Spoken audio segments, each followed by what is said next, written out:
Hello guys, welcome back to another amazing session of class 10th physics and precision classes. Last session में हमने spherical mirror से related सभी terms को cover किया है. अगर आपने वो लेक्चर नहीं देखा है तो डोंट वरी, उसका लिंक मैंने डिस्क्रिप्शन बॉक्स में डाल दिया है एंड आपको ऊपर आई बटन पे भी दिख जाएगा. तो आज के सेशन में हम रे diagrams and uses of spherical mirrors को कवर करने वाले हैं. और यूजेस ऑफ स्पेरिकल मिरर से और रे डायग्राम से क्वेश्चंस जरूर एग्जाम में आते हैं. तो आज का सेशन ध्यान से देखना एंड एंड तक बने रहना इस सेशन में. So let's begin our session without further ado. So let's begin. सबसे पहला रूल आपके सामने आ रहा है कि कोई भी रे अगर प्रिंसिपल एक्सिस पे पैरेलल आती है, कोई भी रे अगर प्रिंसिपल एक्सिस पे पैरेलल आती है तो it will pass through the focus after reflection. यानी कि रिफ्लेक्ट होने के बाद ये रे आ रही है प्रिंसिपल एक्सिस के पैरेलल, मिरर से स्ट्राइक करने के बाद ये रे फोकस से पास होगी in case of concave mirror और अपीयर्स टू पास होगी in case of convex mirror. तो आप इसमें देख सकते हो कन्वेक्स मिरर के केस में रे आई और यहां से डाइवर्ज हुई, तो यहां पर ये अपीयर्स टू पास हो रही है, यानी कि एक्चुअल में फोकस पे नहीं मिलती है कन्वेक्स में, बट कनकेव मिरर में एक्चुअल में मिलती है. कनकेव मिरर में एक्चुअली मीट एट फोकस. जितनी भी रे आती हैं पैरेलल टू प्रिंसिपल एक्सिस वो एक्चुअली मीट एट फोकस. और कन्वेक्स के केस में rays coming parallel to principal axis appears to meet at focus. ठीक है, तो ये हमारा पहला रूल है. जब भी हम रे डायग्राम बनाएंगे तो उसमें जितनी भी रेज हम पैरेलली ड्रॉ करेंगे प्रिंसिपल एक्सिस के, वो मिरर से स्ट्राइक करने के बाद कहां जाएंगे? फोकस पे जाएंगे. ठीक है, अब नेक्स्ट रूल को देखते हैं. इसी फर्स्ट रूल का वाइस वर्सा है, रिवर्सल है. अगर कोई रे फोकस से पास होने के बाद मिरर पे स्ट्राइक करती है, कोई भी रे अगर कहीं से आ रही है और वो फोकस से पास होकर फिर मिरर पे जा रही है, तब उस सिचुएशन में मिरर से रिफ्लेक्ट होने के बाद वो रे प्रिंसिपल एक्सिस के पैरेलल हो जाएगी. यानी कि फर्स्ट सिचुएशन का उल्टा कर दिया, फर्स्ट रूल का अपोजिट कर दिया. यहां पे फर्स्ट रूल में क्या था कि रे पैरेलली आएगी और जाएगी फोकस से. इसमें क्या है कि रे आ रही है फोकस से और वापस जाएगी पैरेलली. ठीक है, तो सेम यही कन्वेक्स मिरर में भी होगा और कनकेव मिरर में भी. अब कनकेव मिरर के अंदर तो हमने देख लिया कि एक्चुअल में फोकस से आ रही है, बट कन्वेक्स मिरर में क्या है कि कोई रे फोकस की तरफ आ रही है, जो कि उसका वर्चुअल फोकस भी हम इसको बोलते हैं, क्योंकि ये रियल फोकस नहीं है, रियलिटी में एग्जिस्ट नहीं कर रहा है. ठीक है, तो ये फोकस पे आने के बाद रिफ्लेक्ट बैक कर जाएगी parallelly to the principal axis. ठीक है, अब इसके बाद हम नेक्स्ट पे आते हैं. अगर कोई भी रे सेंटर ऑफ कर्वेचर से आती है मिरर पे, तो वापस भी कहां से जाएगी? सेंटर ऑफ कर्वेचर से जाएगी. यानी कि कोई भी लाइट रे अगर सेंटर ऑफ कर्वेचर से आ रही है या towards the centre of curvature जा रही है, तो it will reflect on the same path.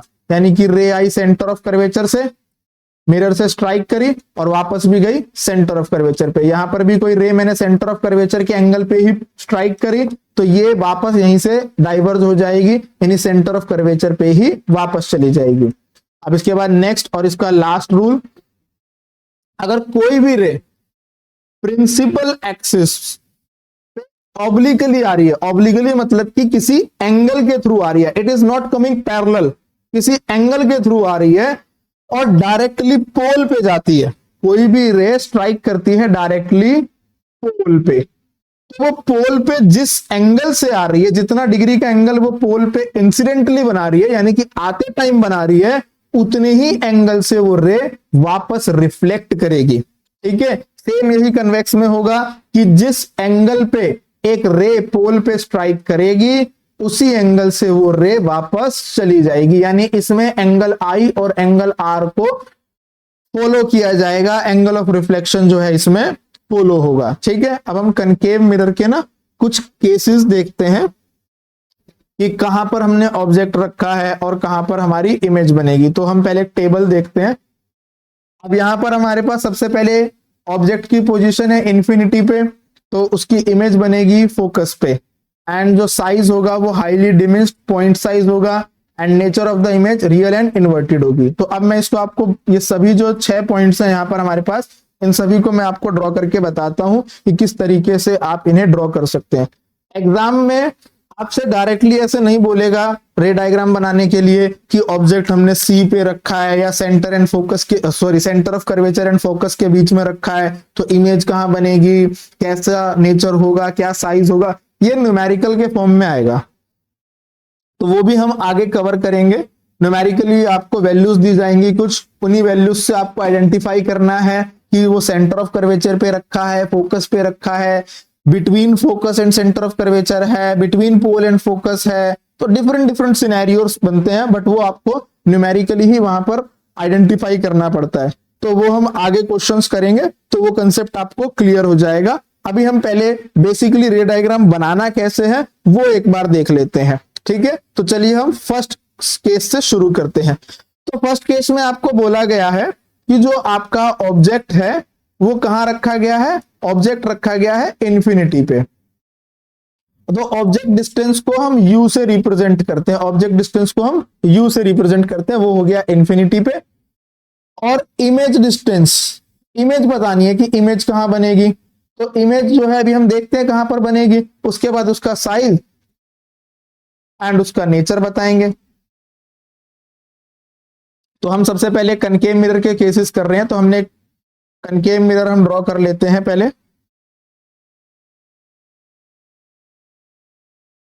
ये हमारा पोल हो गया, ठीक है, और यहां पर हमने f मान लिया। जितनी डिस्टेंस पे हमने पोल से f लिया है उतनी ही डिस्टेंस पे हम f और c पे डिस्टेंस लेंगे। जितना आपका डिस्टेंस f और p के बीच में, उतना डिस्टेंस f और c के बीच में होगा। अब आपको इसमें क्या बोला है कि जो रेज आ रही हैं, ये रेज कहां से आ रही हैं, ये रेज पैरेलली आ रही हैं, ठीक है, यानी कि ये रे पैरेलली मिरर पे आ रही हैं। अब मैंने आपको रूल्स बताए थे कुछ, वही रूल्स आपको फॉलो करने हैं। तो रूल नंबर 1 जो यहां पर था कि कोई भी रे अगर मिरर पे पैरेलल आती है थ्रू प्रिंसिपल एक्सिस, वो after striking the mirror will pass through the focus. यानी कि अगर कोई रे मिरर पे पैरेलल आ रही है तो स्ट्राइक करने के बाद कहां से पास करेगी, वो पास करेगी थ्रू फोकस। यानी कि ये रे जो आपकी जाएगी ये पास हो जाएगी फोकस से। तो यहां पर जो इमेज बनने वाली है पॉइंट साइज है, ठीक है। तो इमेज जो है, इमेज कहां पे बनी, एट एफ बनी, ठीक है। और साइज क्या रहेगा इसका, हाईली डिमिनिश्ड, यानी कि बहुत ही ज्यादा छोटी इमेज बनेगी।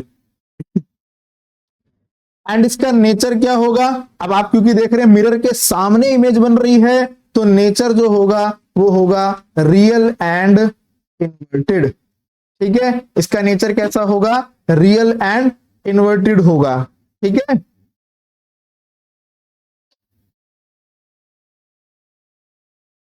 अब हम नेक्स्ट देखते हैं। तो ये हमारा पहला कंडीशन था, ठीक है। अब नेक्स्ट सिचुएशन को देखते हैं।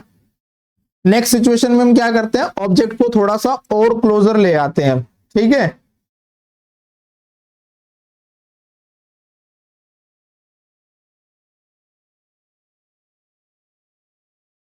ये आपका पोल हो गया, ये फोकस हो गया, ये सेंटर ऑफ कर्वेचर हो गया। अब हमने ऑब्जेक्ट को क्या किया, बियॉन्ड सी रख दिया, ठीक है। हमारा ऑब्जेक्ट है सी के पीछे। This is the case number 2।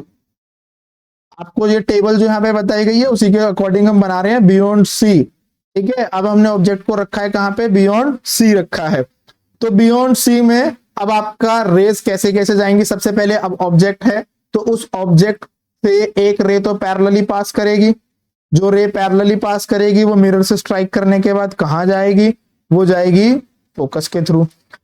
दूसरी जो रे आएगी, दूसरी रे आपकी सेंटर ऑफ कर्वेचर से पास करेगी। और मैंने आपको बताया था कि जो रे सेंटर ऑफ कर्वेचर से आती है, जो रे सेंटर ऑफ कर्वेचर से आती है वो वापस भी कहां जाती है, सेंटर ऑफ कर्वेचर पे। तो आपका इन दो के इंटरसेक्शन पे, दोनों रेस जहां पे इंटरसेक्ट कर रही हैं, उस पॉइंट पे आपका जो है एक इमेज बनेगा, ठीक है। तो अब आप देख सकते हो इमेज यहां पे जो बन रही है वो इमेज रियल एंड इन्वर्टेड है, क्योंकि मिरर के सामने बन रही है। और इन्वर्टेड यानी आप देख रहे हो एरो ऐसे था, अब एरो अपसाइड डाउन आया है, तो इन्वर्टेड इमेज है। और आप साइज भी देख सकते हो कि ये हमने पहले साइज बड़ा लिया था ऑब्जेक्ट का, और इमेज जो बन रही है वो छोटी बन रही है। तो डिमिनिश्ड आप इसको बोल सकते हो, बहुत ज्यादा छोटी नहीं, जैसे कि पिछले केस में था कि बिल्कुल हाईली डिमिस्ड, उतना नहीं है बट डिमिस्ड इमेज रहेगी। ठीक है, अब हम थर्ड सिनेरियो देखते हैं। तो हमारे पास जो थर्ड सिनेरियो है, उस थर्ड सिनेरियो के अंदर ऑब्जेक्ट को थोड़ा सा और आगे ले आते हैं। ये हमारा एफ हो गया और ये हमारा हो गया सी। बियॉन्ड सी से अब हम ले आते हैं ऑब्जेक्ट को एट सी ले आएंगे। एट सी जब आप लेकर आओगे तो इसमें पहली रे हमेशा parallel to principal axis, after striking the mirror कहां जाएगी, फोकस से जाएगी। दूसरी अब रे निकालनी है। देखो इससे पहले क्या सिचुएशन थी, एक रे पैरेलली जा रही थी तो दूसरी सेंटर ऑफ कर्वेचर से जा रही थी, बट आपने तो अब ऑब्जेक्टिव सेंटर ऑफ कर्वेचर पे रख दिया है।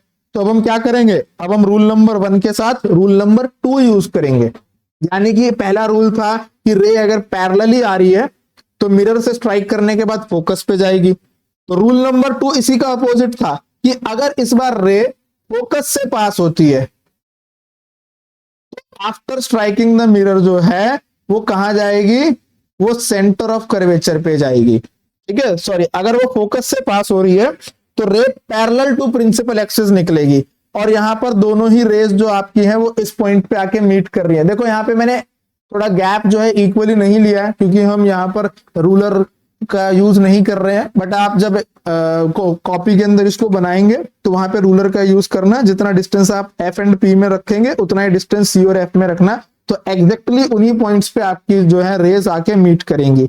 तो इसमें क्या होगा, एट सी ही आपकी इमेज बन रही है। ठीक है, और इससे पिछले वाले सेकंड केस में बिटवीन सी एंड एफ बन रही थी। अब थर्ड केस में इमेज बन रही है एट सी। साइज आप देख सकते हो सेम साइज बनेगी, सेम साइज ऑफ इमेज रहेगा। इसके अलावा इमेज का नेचर क्या रहेगा, रियल एंड इन्वर्टेड ही रहेगा। ठीक है, जैसा कि इसमें आपको देख सकते हो आप कि एट सी पे अगर ऑब्जेक्ट रखा तो इमेज भी सी पे बनी है, सेम साइज की होगी और रियल एंड इन्वर्टेड होगी। ठीक है, अब चलते हैं नेक्स्ट केस पे। नेक्स्ट केस है, अब हमने ऑब्जेक्ट को थोड़ा और आगे हम ले आए हैं। अब हम ऑब्जेक्ट को लेके आ गए हैं बिटवीन एफ एंड सी रखेंगे। ये पोल हो गया, ये एफ हो गया हमारे पास, ये हमारे पास हो गया सी। ठीक है, सेंटर ऑफ कर्वेचर। अब मैं इन दोनों के बीच में रखूंगा हमारे ऑब्जेक्ट को। तो अब यहां से सबसे पहली जो रे निकलने वाली है वो रे आपकी पहले तो जाएगी parallel to the principal axis, और जब parallel to the principal axis ray जाएगी तो आफ्टर स्ट्राइकिंग द जो मिरर है वो कहां जाएगी, फोकस से पास हो जाएगी। ठीक है, अब देखिए इसमें अब कहां से रे जाएगी दूसरी, क्योंकि हमने इससे पहला जो केस किया था उसमें तो जब सेंटर ऑफ कर्वेचर पे जगह ही नहीं बची थी तो फोकस से ले गए थे दोबारा। तो यहां पर भी आप वही केस कर सकते हो। आप चाहो तो अगर रे को फोकस से लेके जाओगे तो ये कहीं पीछे की साइड मीट करनी चाहिए। ठीक है, और नहीं तो आप क्या कर सकते हो, सीधा सेंटर ऑफ कर्वेचर से आप रे को लेकर जाओ, सेंटर ऑफ कर्वेचर से ही रे आपकी यहां पर मीट करेगी। ये आपका पीछे यहां पे हमारा मिरर है। ठीक है, तो इसमें सेंटर ऑफ कर्वेचर से ही रे आपकी मीट करेगी। तो अब जो इमेज बनने वाली है वो बहुत ज्यादा बड़े साइज की इमेज बनेगी। मैंने आपको बताया आप नोटबुक में जब रूलर का यूज करेंगे ना तो डायग्राम आपके बहुत ही क्लियर बनेंगे। यहाँ पे हमारे पास रूलर हम यूज नहीं कर रहे हैं तो इसीलिए थोड़े से रफ डायग्राम बन रहे हैं, बट जब हम न्यूमेरिकल्स करेंगे तो वहां पर हम, क्योंकि आपको कुछ वैल्यूज गिवन होती हैं तो हम उनके अकॉर्डिंगली डायग्राम्स बनाएंगे। ठीक है, तो अब हम बनाते हैं। इसमें हम क्या क्या हमारे पास आया है सबसे पहले देखते हैं। ऑब्जेक्ट तो हमारा बिटवीन सी एंड एफ था। ठीक है, और जो इमेज बनी है, इमेज कहां पे बनी है, बियॉन्ड सी बनी है, यानी कि सी के पीछे बनी है, सेंटर ऑफ कर्वेचर के पीछे बनी है। ठीक है,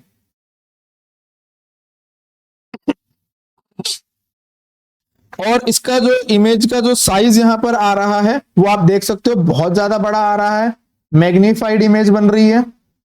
एंड अगेन इमेज कैसी रहेगी, रियल एंड इन्वर्टेड ही रहेगी। ठीक है, अब इसके बाद नेक्स्ट केस हम देखते हैं। नेक्स्ट केस में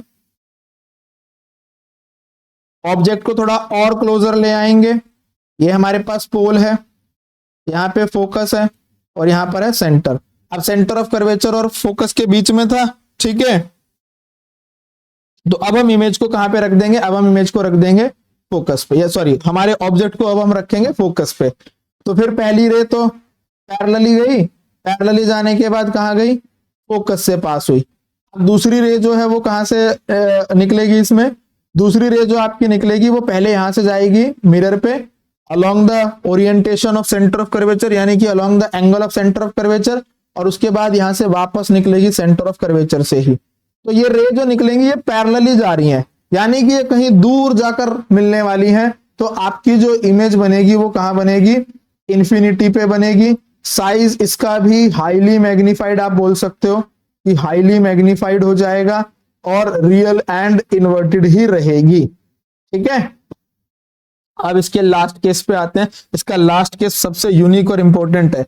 आपने अभी तक देखा कि सभी कनकेव मिरर के कंडीशंस में इमेज बन रही है रियल एंड इन्वर्टेड। तो क्या कभी ऐसा पॉसिबल हो सकता है कि इमेज कनकेव मिरर में बन जाए वर्चुअल एंड इरेक्ट, यानी कि मिरर के पीछे ही इमेज बन जाए? ठीक है, तो लेट्स सी कि ऐसा कोई केस पॉसिबल है। तो अभी हमने क्या करना है, अब हम इमेज को सॉरी ऑब्जेक्ट को और ज्यादा क्लोजर लेके आ जाएंगे, यानी कि फोकस और पोल के बीच में अब हम ऑब्जेक्ट को हमारे रखेंगे। ठीक है, तो अब हमारा जो ऑब्जेक्ट है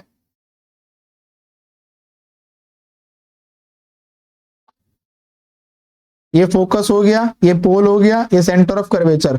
अब हम ऑब्जेक्ट रखने वाले हैं बिटवीन एफ एंड पी। तो देखो बेटा, पहली रे तो यहां से पास हुई, पहली रे पास होने के बाद तो फोकस से निकल जाएगी क्योंकि पैरेलली टू प्रिंसिपल एक्सिस गई, और यहां से फिर फोकस से ये पास हो जाएगी। अब दूसरी रे कहां से हम इसमें निकालें, तो दूसरी रे सेंटर ऑफ कर्वेचर से हम पास करेंगे। सेंटर ऑफ कर्वेचर पे ये रे गई है और वापस भी आई है सेंटर ऑफ कर्वेचर से, पर इस सिचुएशन में ये गैप आगे बढ़ता चला जाएगा। इससे पिछले सिचुएशन में क्या हो रहा था कि पैरेलल जा रहा था तो कहीं पे चांस था मिलने का, बट इसमें ऐसा कुछ नहीं हो रहा है। इसके अंदर वो गैप बढ़ता जा रहा है तो कहीं पे मीट ही नहीं करेंगी। तो इस सिचुएशन में हम जो है इन रेस को पीछे की तरफ लेकर आएंगे और पीछे जाकर ये कहीं पे मीट करेंगी। तो अब यहां पर जो आप देख रहे हो वो इमेज कहां बनी है, बिहाइंड द मिरर बनी है, और वर्चुअल एंड इरेक्ट, क्योंकि जो इमेज मिरर के पीछे बनती है उसको वर्चुअल इमेज बोलते हैं। ठीक है, और यहां पर क्या हो रहा है कि इमेज सीधी है, जैसा ऑब्जेक्ट था, ऑब्जेक्ट आपका अपराइट है तो इमेज भी अपराइट बनी है, और इमेज जो है वो मैग्नीफाइड बनी है। तो हमने यहां पर टोटल सारे ये 6 केसेस जो है वो कंसीडर करे हैं। तो आई होप आपको ये केसेस क्लियर हो गए हो। ठीक है, अब हम इनके डायग्राम्स को एक बार मैंने यहाँ पे शॉर्ट समराइज कर दिया है। ये सभी डायग्राम्स हैं, इसमें थोड़ा कैलकुलेशंस अच्छे तरीके से बनाई गई है। ठीक है, तो यहाँ पर आपको सारे मिल जाएंगे। इनका जो है ये आपका लास्ट वाला है ये। ठीक है, इसमें हमने नंबरिंग जो है पीछे से शुरू करेंगे। This is according to this table जो मैंने यहाँ पर शो किया हुआ है टेबल, उस टेबल के अकॉर्डिंगली यहाँ पर नंबरिंग को मैं चेंज कर रहा हूँ। This is first, this one is for second, this one is for third, this is for the fourth, this is for the fifth and this is for the sixth। ठीक है, तो ये आपके 6 के 6 केसेस के हमने यहाँ पे समराइज कर दिए, बट आपको मैंने बनाने सिखा दिए हैं। तो आई होप आपको समझ आ गए हो। इन्हीं तरीके से आपको न्यूमेरिकल्स में भी फॉर्म करने हैं जब न्यूमेरिकल्स आएंगे। ठीक है, तो एक बार हम कन्वेक्स मिरर का और केस देख लेते हैं कि अगर कभी कन्वेक्स मिरर आ जाए तो उसके लिए किस तरीके से आपको इमेज बनानी है। तो कन्वेक्स मिरर में कोई ज्यादा केस नहीं है, उसमें ऑब्जेक्ट कहीं पे भी रखो इमेज हमेशा पीछे ही बनने वाली है। ठीक है, तो कन्वेक्स मिरर का मैं आपको एक केस यहां पर बनाकर दिखा देता हूं। तो ये हमारे पास इस तरीके से मिरर रहेगा। ठीक है, अब इसमें क्या होगा, जो भी रे आएगी, ऐसे कोई रे आई, वो रे यहां से पैरेलली डाइवर्ज हो गई और कहां पे जाके मीट करेगी, फोकस पे। तो इसमें इस तरीके से आपको डायग्राम्स यूज करने हैं। ठीक है, तो इस तरीके से फोकस पे जाके मीट कर जाएगी। तो आई होप आपको रे डायग्राम्स क्लियर हो गए हो। अब हम चलते हैं मिरर्स के यूजेस पे, concave mirror and convex mirror के यूजेस क्या है। तो कनकेव मिरर जैसा कि आप देख सकते हो यहाँ पे डेंटिस्ट यूज करते हैं, क्योंकि कनकेव मिरर जब फोकस और पोल के बीच में ऑब्जेक्ट रखा होता है तब वहां पर इमेज मैग्नीफाइड बनती है। अब जब डेंटिस्ट आपके टीथ को चेक कर रहे होते हैं, डायग्नाइज कर रहे होते हैं, तब उनका जो कनकेव मिरर है उसके लिए आपके टीथ जो ऑब्जेक्ट का काम कर रहे हैं उनका डिस्टेंस फोकस और पोल के बीच में आ जाएगा। ठीक है, तो वहां से इमेज जो है वो बहुत ही मैग्नीफाइड इमेज उनको उनके मिरर में दिखेगी। इसके बाद अगर आपको कुछ सोलर मिरर लेना है या किसी चीज को बर्न करना है, किसी भी चीज को आपको बर्न करना है, तो उसके लिए भी हम कनकेव मिरर ही यूज करते हैं, क्योंकि कनकेव मिरर कन्वर्जिंग मिरर होता है, तो लाइट की सभी रेस को एक पर्टिकुलर पॉइंट पे आके वो जो है मीट करवाता है। लाइट जितनी भी रेज आएंगी वो सभी एक ही पॉइंट पे फोकस्ड हो जाएंगी, तो इसलिए उस रीजन में हीट ज्यादा जनरेट हो जाएगी। ठीक है, फिर इसके बाद टॉर्च लाइट हो गई। तो टॉर्च लाइट में भी यही सिचुएशन होती है कि वहां पर भी जितनी रेज होती हैं टॉर्च लाइट में भी, जैसे टॉर्च का अगर मैं माउथ यहां पर बनाऊं तो इस तरीके से अगर टॉर्च का माउथ है और यहां पर बल्ब रखा गया है उसमें, तो जितनी भी रेज आती है वो ऐसे यहां से रिफ्लेक्ट होने के बाद आगे की तरफ एक बीम बनाती हैं। ठीक है, और इसी तरीके से हेडलाइट ऑफ द कार वो टॉर्च की तरह ही काम करती है। तो अब हम इनके यूजेस देख लेते हैं। सबसे पहला एज अ रिफ्लेक्टर यूज होते हैं प्रोजेक्टर्स में, लाइट हाउस में, हेडलाइट्स में, सर्च लाइट्स मतलब टॉर्च लाइट्स को बोला गया है क्योंकि इन सब में ये जो है parallel beam of light produce करते हैं। जो बल्ब होता है उसको मिरर के फोकस पे रखा जाता है, क्योंकि फोकस पे जब भी आप ऑब्जेक्ट रखते हैं तो उससे सारी रेस पैरेलली निकलती हैं, तो इसीलिए सर्च लाइट के कंडीशंस में, हेडलाइट या फिर लाइट हाउस, इन सभी सिचुएशन में हम इमेज को सॉरी ऑब्जेक्ट को जो है वो फोकस पे रखेंगे, यानी कि जो बल्ब होता है उसको मिरर के फोकस पे रखेंगे ताकि सारी रेज जो है वो पैरेलली रिलीज हो। इसके अलावा शेविंग मिरर्स में मैंने आपको बताया, क्योंकि वहां पर मेकअप मिरर या शेविंग मिरर्स में जब आप मिरर के बहुत क्लोज खड़े होते हैं, यानी कि आप उसके अंदर फोकस और पोल के पास खड़े होते हैं, तब आपकी इमेज बड़ी बनती है, तो ज्यादा क्लियरली आपको चीजें दिख सकती हैं। इसके अलावा डॉक्टर्स भी यूज करते हैं, ईएनटी स्पेशलिस्ट हो गए, जैसे टीथ, ईयर, नोज, थ्रोट, इनके चेकअप के लिए भी कनकेव मिरर यूज होता है। सोलर कुकर्स जो होते हैं उनमें भी हम कनकेव मिरर्स का ही यूज करते हैं। ठीक है, क्योंकि ये हीटिंग पर्पसेस में यूज किया जाता है, सभी रेस को एक ही पॉइंट पे जो है ये कन्वर्ज कर देता है, इसीलिए हम सोलर कुकर्स में भी हीटिंग पर्पसेस के लिए कनकेव मिरर को ही यूज करते हैं। फिर हमारे पास आते हैं कन्वेक्स मिरर। अब कन्वेक्स मिरर जो होते हैं ये जनरली क्या काम करते हैं, ये एक वाइड एरिया कैप्चर करते हैं, इमेज बनाते हैं हमेशा छोटी, हमेशा मैग्नीफाइड इमेज बनाए सॉरी डिमिन्स्ड इमेज बनाएंगे, हमेशा छोटी इमेज बनाएंगे, ऑब्जेक्ट के साइज से इमेज हमेशा छोटी रहेगी। ठीक है, और इमेज हमेशा वर्चुअल एंड इरेक्ट रहेगी। ठीक है, तो वर्चुअल एंड इरेक्ट रहेगी तो आपको इमेज जो है वो सीधी दिखेगी। ठीक, तो इनका यूज कहां किया जाता है, सिक्योरिटी पर्पसेस के लिए। ठीक है, जैसे आपने देखा होगा मेट्रो स्टेशन के ऊपर जहां पर मेट्रो रुकती है बिल्कुल वहीं पर जो है कन्वेक्स मिरर रखे जाते हैं ताकि जो ड्राइवर होता है उसको पीछे का पूरा व्यू दिख सके। ऐसे ही अब तो हम सीसीटीवी यूज करते हैं कुछ शॉप्स में या शॉपिंग मॉल्स वगैरह में, इसी तरीके से पहले कन्वेक्स मिरर यूज किए जाते थे। या आपने रोड्स पे कहीं देखे होंगे सोसाइटीज के बाहर गेट पे लगाए जाते हैं ताकि पूरा एक जो है गेट का या जो एंट्रेंस का पूरा एरिया है वहां पर नजर रखी जा सके। ड्रोन मिरर्स में भी इसका यूज किया जाता है। इसके अलावा इसका बहुत ही इंपॉर्टेंट यूज है ऑटोमोबाइल के जो साइड व्यू मिरर होते हैं, यानी जो गाड़ियों में जो साइड में मिरर लगा होता है, आपने उसमें देखा होगा एक वार्निंग लिखी होती है, objects in the mirror are closer than they appear, यानी कि जो ऑब्जेक्ट्स हैं जितना दिखाई दे रहा है उससे भी ज्यादा पास हैं रियल में। तो वो इसीलिए होता है क्योंकि जो कन्वेक्स मिरर होते हैं ना वो बहुत ज्यादा वाइड एरिया की इमेज बनाते हैं, और वाइड एरिया की इमेज बनाते हैं तो इस वजह से जितने भी डायमेंशंस होती हैं ऑब्जेक्ट की उसको छोटा कर देते हैं, यानी कि ऑब्जेक्ट आपको छोटा दिखाई देता है। ठीक है, इसी तरीके से अंडर कार एप्लीकेशन, अगर आपको कार्स के नीचे कुछ इंस्पेक्शन करना है तो वहां इसका यूज किया जा सकता है। वॉल आर्ट डेकोरेशन में हम इसका यूज कर सकते हैं, और एटीएम में भी कन्वेक्स मिरर जो होता है उसका यूज किया जाता है। ठीक है,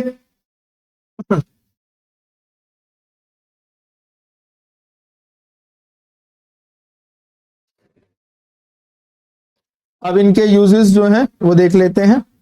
as a rear view mirror use हो रहा है दो रीजन से। पहला कि एक तो हाईली डिमिनिश्ड इमेज बनाएगा तो आपको वाइड फील्ड मिलेगा, यानी कि वाइड एरिया का इमेज मिलेगा। दूसरा हमेशा इरेक्ट इमेज बनाता है, सीधी इमेज बनाता है, तो आपको ज्यादा दिमाग नहीं लगाना पड़ता, क्योंकि अगर आप यहाँ पर कनकेव मिरर ले लोगे ना तो उल्टी इमेज बनेगी, सारी चीजें पीछे आपको जो है उल्टी दिखाई देंगी, इन्वर्टेड दिखाई देंगी। ठीक है, तो बहुत ज्यादा जो है वो कैओटिक हो जाएगा, कंफ्यूजिंग हो जाएगा। तो इसलिए इरेक्ट इमेज बनाता है और वाइड व्यू कैप्चर करता है, इसी की वजह से हम इसको रियर व्यू मिरर्स में यूज करते हैं। ये क्वेश्चन बेटा थ्योरी में जरूर पूछा जा सकता है आपसे, 1 और 2 मार्क्स में पूछा जा सकता है, या फिर क्वेश्चन आ सकता है अगर कंसेप्चुअल बेस्ड क्वेश्चन आए, कॉम्पिटेंसी बेस्ड क्वेश्चन आए तो इस तरीके से आएगा कि why are convex mirrors have warning कि objects in mirror are closer than they appear. ऐसी वार्निंग क्यों लिखी हुई होती है कन्वेक्स मिरर्स पे? ये 1 और 2 मार्क्स में आ सकता है। तो उसका रीजन यही है कि कन्वेक्स मिरर जो होते हैं एक तो हाईली डिमिनिश्ड इमेज बनाते हैं जिससे कि वाइड एरिया कैप्चर करते हैं, बहुत ज्यादा बड़े एरिया की इमेज एक बार में बनाते हैं, और इरेक्ट इमेज सबसे मेन है। एक तो इरेक्ट इमेज बना रहे हैं, सीधी इमेज बना रहे हैं, तो आपको ज्यादा दिक्कत नहीं होती देखने में। इसी तरीके से डबल डेकर जो बसेस या ट्रेन्स होती हैं उनके सीढ़ियों में भी, उनके स्टेयर केस में भी यही लगाई जाती है एज अ विजिलेंस। विजिलेंस होता है निगरानी रखने के लिए। तो बिग शॉप्स या डिपार्टमेंटल स्टोर्स में, ठीक है, हम लोग वहां पर एज अ विजिलेंस मिरर्स इनको यूज करते हैं। स्ट्रीट लाइट्स में भी कन्वेक्स मिरर्स को यूज किया जाता है क्योंकि वहां पर लाइट को डाइवर्ज करना है, लाइट को फैलाना है, ठीक है, एक वाइड एरिया में फैलाना है। तो इसलिए स्ट्रीट लाइट में भी कन्वेक्स मिरर्स ही यूज किए जाते हैं। तो बेटा मिरर्स के ऊपर भी क्वेश्चंस आपसे जरूर पूछे जा सकते हैं, 1 और 2 मार्क्स में तो क्वेश्चन बन ही सकता है इसके ऊपर। ठीक है, अब आपके पास अगर हम मिरर्स दे दें और सिर्फ आपको उसको टच करके बताना है, आपको इमेज फॉर्मेशन करके नहीं बताना है, आपको टच करके बताना है कि वो जो मिरर है वो प्लेन मिरर है या कनकेव है या कन्वेक्स है। तो उसके लिए आपको क्या करना है, सबसे पहले अगर इमेज आप उसमें देख रहे हो, ठीक है, विदाउट टचिंग देम आपको बताना है। टच करके तो हमें पता चली जाता है कि अगर बल्ज आउट है, उभरा हुआ लग रहा है ऊपर की तरफ तो कन्वेक्स है, और अगर बिल्कुल नॉर्मल लग रहा है तो प्लेन है, और अगर अंदर की तरफ धंसा हुआ है तो वो कनकेव है।